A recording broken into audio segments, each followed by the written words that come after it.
All of us learn to write by being taught certain skills and strategies, but we also learn to write by emulating other writers.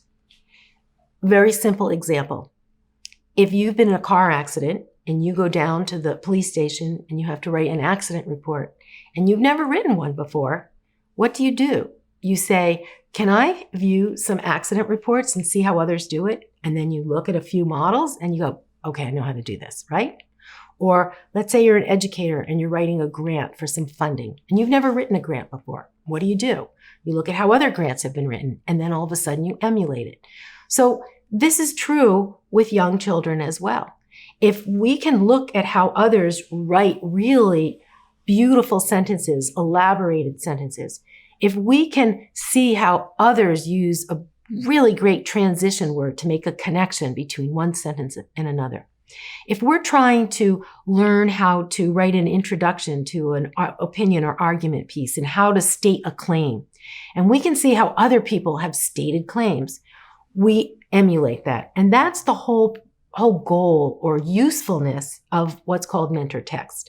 Now, too often what teachers do with mentor text is they'll take maybe a whole poem or a whole chapter in a book or an article and they'll say, this is what a good informational piece will look like. So make your writing look like that. That's too overwhelming. That's the mistake they make. The other mistake is that just by showing students a good example of a piece of writing, the students will magically figure out how to emulate it.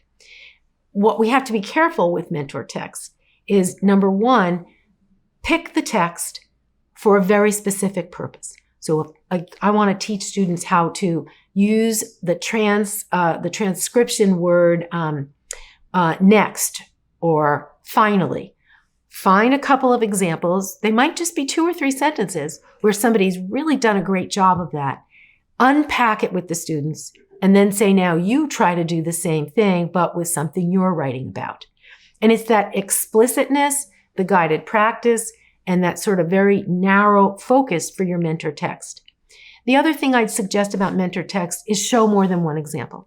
So, if you can find 2 or 3 examples, that's even better.